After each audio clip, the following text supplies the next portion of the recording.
Hi everybody and welcome back to my channel. I feel like I haven't filmed in this chair in like a hot minute. This tends to be my kind of like sit down chatty video chair that I've dedicated to these videos, and I feel like I've been doing a lot of vlogs recently, so just wandering around, but it's nice to have a seat. I'm nice and cozy in my big old knitted thing just because it's so cold in this house and I refuse to put the heating on because, you know, student life, don't have that budget, so we layer up in this house. But I'm really excited for today's video because it's actually a requested video, which hasn't happened for me in a very long time. Like, people have just been kind of enjoying what's been going on, but I've had a request which I love, so I'm definitely going to do that for you. Let me just have a look. I've got my laptop here because I am going to need some notes for this one. We're going to get in depth, but I do want to give the person a shout out who requested this video. No internet? That's not a good start. So this was requested by Mariana Neves, I hope I'm saying that right, but she requested this a week ago. Could you make a video about CV, cover letter, portfolios and interviews, advice for entry-level job in event management? And if you don't know, I currently go to the University of Greenwich and study events management, so it's the perfect requested video ever, and I thought it would be really useful because I know there are a lot of videos out there about like CV and cover letters and interviews in general, but like event management specific videos, maybe not so much. I'm just going to give you a little background of like what I've been up to, just so you kind of get where I'm at and kind of what I'm talking about. So basically, yeah, I'm in my third year at the University of Greenwich studying events management as my degree. I've also done a year in industry, so like a placement or an internship with Cam and Hooper, who are an event management company. So I obviously had to do a cover letter and a CV and an interview for that, so I've got that experience. I've also had like 4 or 5 other interviews for internships which unfortunately fell through, like didn't work out, so I have had some experience of rejection as well, unfortunately, but it happens to the best of us. And then before that I've just been kind of involved in events throughout uni, so there's not many interviews for that, but still kind of like why you think you'd be good in that role, that kind of vibe. So I think to start off with, we're going to start with CVs. I know that every job pretty much asks for a CV, but not all jobs ask for a cover letter, so I thought I'd start with the CV, then move on to cover letters, because that's obviously your first stages, and then move on to the interview process because you need a good CV if you're going to get an interview. So I'm actually going to pull up, the reason I've got my laptop is because I'm going to have my CV in front of me just so I can give you some like real life examples. I'm not saying my CV is like the be all and end all of CVs, like this is definitely what you should put yours against, but this, oh, my doorbell just rang, hang on, sorry about that. Greenwich Council knocking at my door. My CV's not the best thing ever, but I just thought it'd be nice to actually like give you examples of what I'm talking about. Sorry, I started back up too quickly. Rather than just kind of giving you like generic statements like you should do this, I just thought it'd be nice to kind of back it up with an example. And I was also part of a mentoring scheme during my second year, which meant that I had a mentor for a year. It was Ben from EY, he was great, and he was really helpful in like putting my CV together. We worked on it quite a bit, so I know like it is to like industry standard, if you like, because I've had someone from industry look at it. Maybe. I don't know, let's stop me rambling and just get on with it. So I've just done my CV on a Word document, nothing fancy, but on each page I like to make sure that I've got my name, like my full name, my email address, my LinkedIn URL, and then my mobile number, and like I just put Greenwich, so like the area of where you live, just because that way I feel like they've got it on every page. You don't have to flick back to the first page to be like, what, where is she from, like where, how do I contact her? And I think it's really important to put like a LinkedIn URL or like your portfolio URL on your CV, just so it's really easy to click through. But obviously whatever you have linked, you need to make sure is like up to standard, so I make sure that like all my information on my CV matches my information on my LinkedIn, and that I've got a cute photo that's like professional. Basically in my mind, I just want to make my CV as user friendly as possible, so there's nothing too fancy on it. It's just headers and writing, and it's all like one font and one colour.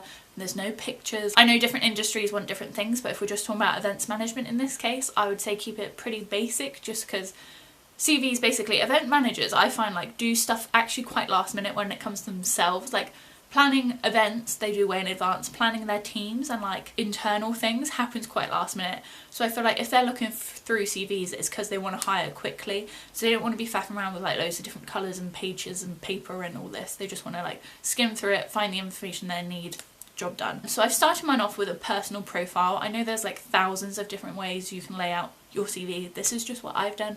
But I've started mine off with a personal profile, which is basically just like a sentence or two just explaining some of my like key information, like what I'm about, what skills I have, and then the last sentence of that is what I'm seeking. So I'll read mine out to you just so you get a better vibe. Just to preface this, this was the CV I used to get my internship, so hopefully it's useful to you. But obviously you could just reword it for your graduate role or anything like that. Enthusiastic second year event management student at the University of Greenwich, always ready to take on responsibility and works well under pressure. I am seeking a 9 to 12 month internship that will allow me to further develop my event management knowledge and client facing skills. I am flexible with hours and available as of June 2018. Now you'll notice like quite a lot of this is repeated on my cover letter, but if they don't ask for a cover letter, this is a great way just to get all your information in one place straight off the bat. Okay, and then my next thing I have is education. Now I know a lot of people put their work experience first, but I think it really depends on the role you're going for. So if the event management job or whatever job it is you are going for says that you have to have a degree, I'd put your education first, just because then you tick that box straight away. Whereas if they're not asking for a degree, if they don't really care about what qualifications you have and they just want like a year's worth of experience, put your experience first. So just kind of really look into the job application that you're applying for and kind of match what they're asking for. So in my case, a lot of event management roles now do ask for a degree. It doesn't necessarily have to be an event management degree, but a degree of some kind, especially in London when you're going for like the slightly higher tier jobs. So I've got my education next, and I do it from the newest, so my university, down to the oldest, so like secondary school. So the way I lay it out, I've literally bullet pointed it because I basically think a CV should be no more than 2 pages. So you need to really condense your information. So I've just bullet pointed and I put the year or like the date. So my university will be September 2017 to present. And then I put dash and then where it is, so in my case University of Greenwich, and then dash and then what your course is, so dash events management, and then underneath that bullet point I'll put a new line and I'll just put what grade I got or what qualification I got from that. So like my GCSEs, I've done September 2009 to June 2014, my school, and then 14 GCSEs from A star to B, including maths, English and 2 languages. So I think it's really important to put that you have a maths and English GCSE, just in case they ask for it, which most jobs do. And also just put your grades with that. And then I've also included like 2 languages just because sometimes that's an extra people look for. I do go into it a little bit later, but other than that, that is basically all my education. So that's what, 6 bullet points. So pretty easy. Then I have my work experience, which does take up the largest amount of space on my CV. And again, I've done that from most recent to the oldest. So as things kind of come in, as you do more, I kind of just drop off the ones from the bottom, or like the least relevant one. But going into detail on that, I've done the same. So I've done the year, so like May 2017 to September 2017, and then what my role was, or like, so if I was like bar staff or a waitress, or I worked in the conference and events team or anything like that, I've detailed that. And then I've detailed the place, so like the Hilton or the O2. And then next to those few words, I've done 3 bullet points, or 3 to 2 bullet points for each, and I've just detailed some key skills that I've learned from that job. So event production operations, problem solving, customer service. So just listing 3 just so they can see, oh, she's had experience of doing all of this, that's great. And then I've gone into more detail and shown evidence. I think that's so key when writing your CV. It's one thing to say like, oh, I'm great at communication, but if you can't back it up and say how you are or why you are, or like how you've come to learn that, it's really irrelevant, because anyone can say they're good at something, but you need to show that you are good at it, because this is the first example they're going to get with you. So from my role at the O2, which I currently still do, this role has allowed me to work at a variety of events as well as improve upon my customer service skills. I thrive in this high speed and diverse atmosphere. This role has made me adaptable to working with new clients on a regular basis.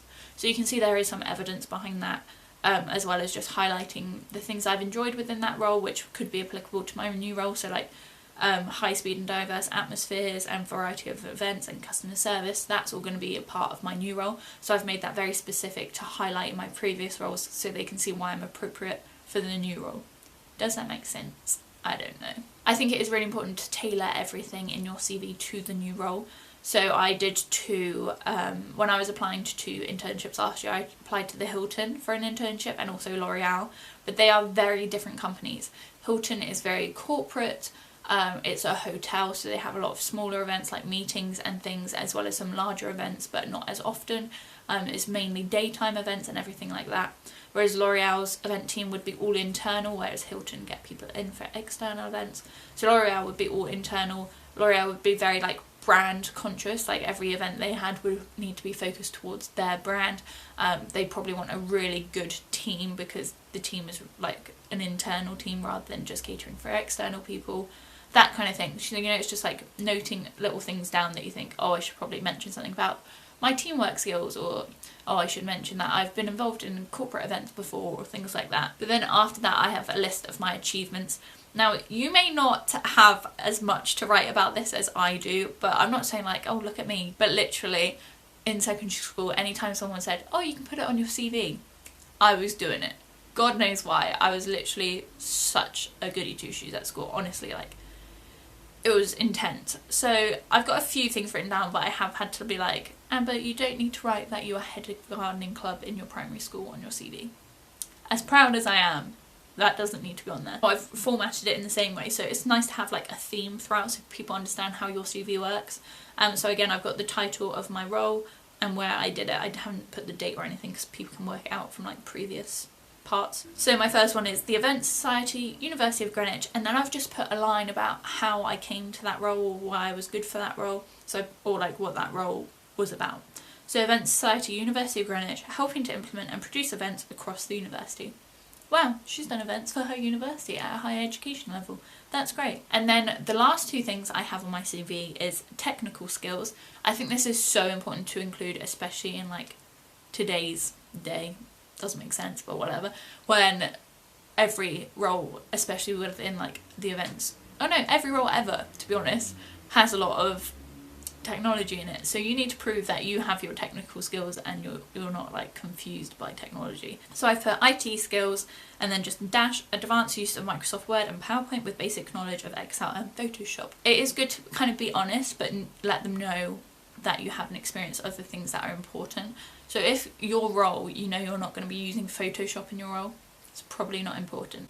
But if you know you're going to be using like a lot of the Google Drive or the Apple Cloud, or you're going to be working on a Mac, just put like, I don't know, wealth of experience using Apple products or anything like that, just so they know like, oh, she's suited for the role, like she's already got the background knowledge, she can get started right away, like we don't have to train her too much. And then I've also got the languages, so I mentioned before, I've just got languages, basic knowledge of French and Spanish. If you have a second language fluently, definitely put that on there. That is such a key factor. It's just good to note it down, just because it's another thing that like you put effort into learning, and another skill that can benefit you in your future role if there's like travel involved, which usually with events there is some kind of travel involved. My mouth is so dry. I don't know how it looks when I'm editing this, but I'm doing this like literally all in one. You can probably tell, but I've been talking for about 45 minutes now, non-stop, so send help please. Then I've got my interest. I've just dedicated one line to this because as important as it is for like your future employer to get a vibe about who you are and what you do in your spare time, the like facts of like your university grades and your school grades and the work experience you have, I think are going to be more valuable than that, because if they really want to know who you are as a person, they will invite you into that interview. My interests include networking, Pilates and reading. God knows why I've written Pilates. I've never done Pilates in my life. Maybe I just copied that sentence from somewhere. That is embarrassing and that needs to go. And then lastly, thank goodness, I've got references. Now I've put 2 references and I haven't had the space to write what they have. I literally have like 4 lines left for references. So I've just put their name, their email address and then their phone number or like a contact number, and if they want my references they can call or email those people. But I have made sure I've got those written down, because I feel like if you send a CV without a reference, they could be worried that you might be hiding something or that you might have lied about something on your CV. So I'm just making sure that they know I'm being super transparent. But yeah, that is my CV. As I've said, I have had some rejection from my CV, so I'm not saying it's the best thing ever, but it's a good starting point. And then we're going to move on to my cover letter. Now, I don't have much faith in my cover letter, to be honest. It's not anything spectacular, but I think that's because I was applying for so many internships at the start. I created quite like a generic framework that I could just slot in like the company's name or the types of events they produce or things like that into. So yeah, it's nothing like amazing, because I know cover letters usually have to be very specific to the job application, which if it was a job I was really passionate about, I'm sure I would have done that. But because I was just doing quantity over quality, which isn't always the best route, it's not that amazing, but I thought I'd give you some tips anyway. So I always do like dear sir/madam at the top, and I always put please find my CV attached, just because I think it's really important for them to know that that's there as a backup as well. So again, I have repeated quite a lot from my CV, in the sense like my personal profile is pretty much in here, as well as some of my experience, and then I just kind of tweak things as I go. So for example, I'll just read it out, shall I? I am seeking the opportunity to complete a 12-month internship alongside an expert corporate event team to further my knowledge and gain valuable work experience. So already I've got who I am, where I study, and what I'm looking for. The corporate event team could change depending on what you're applying for. If it was like experiential or private sector or anything like that, you could just change that wording. And then I've put my previous work experience in corporate events, again you could change that, includes, and then I've listed some. Then I believe working alongside the Hilton or L'Oreal or whoever it is in such a unique environment will allow me to further develop my knowledge and experience of the events firsthand. And then I've put, basically, when I had my mentor, he said try and find a unique selling point about yourself. So like every brand, every product, every YouTube channel or whatever will have some kind of niche or some kind of unique selling point.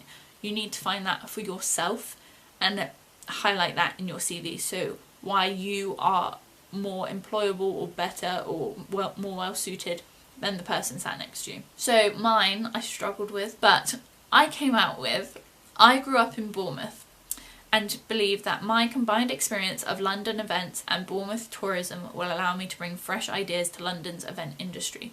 Consequently, I am excited about the opportunity to learn from the Hilton and take on new challenges.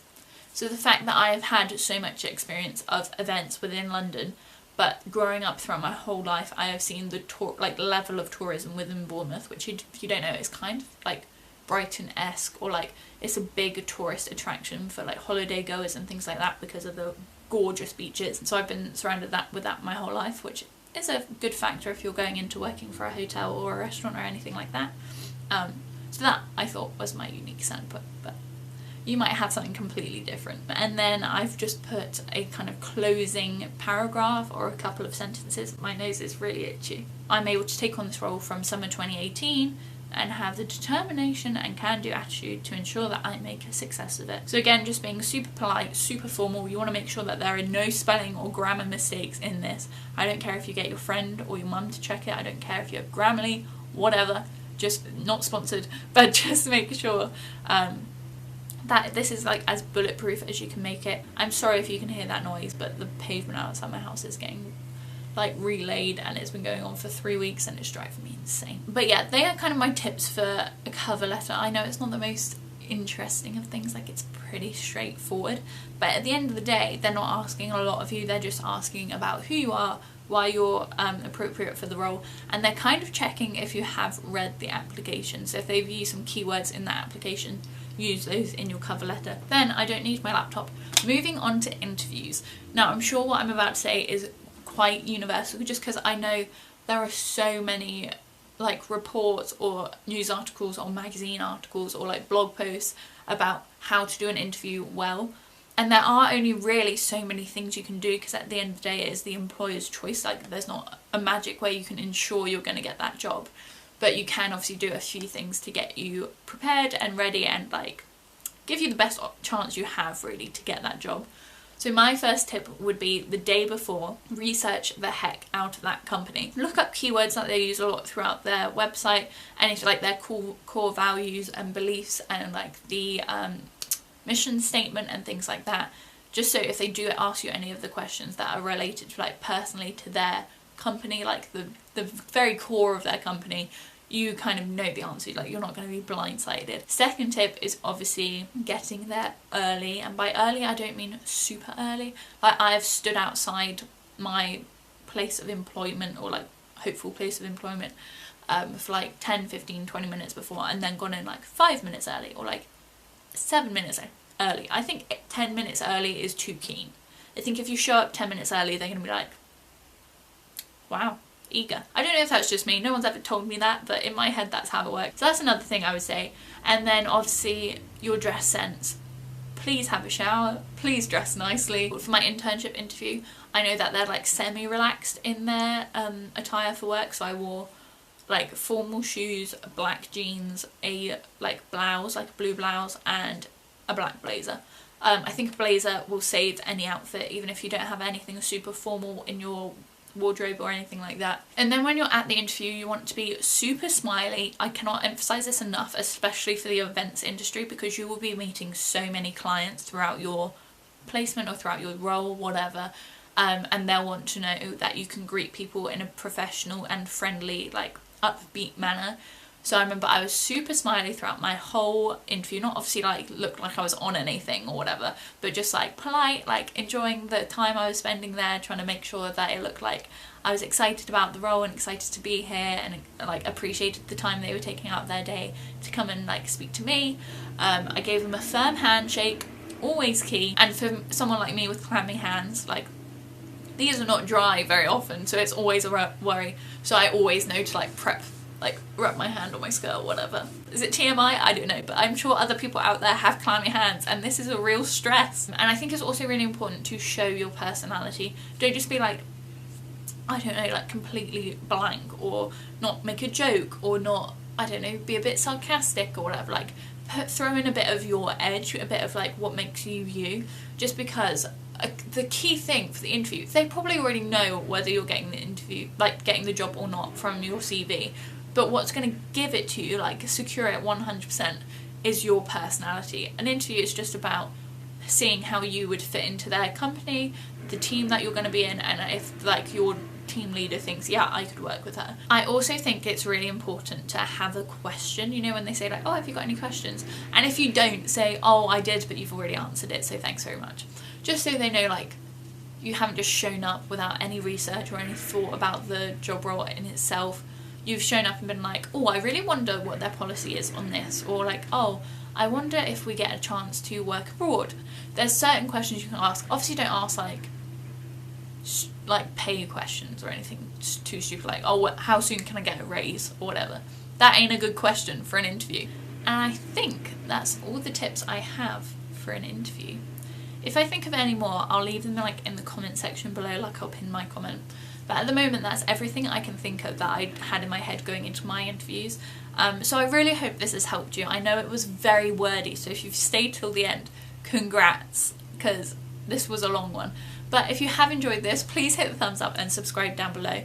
If there are any other videos that you want to request about the events industry, or about university or college, or about going into postgrad life, because I'll be doing that very soon, scarily soon, let me know down below. I hope you have really enjoyed this video, and hopefully I'll see you very soon. Bye!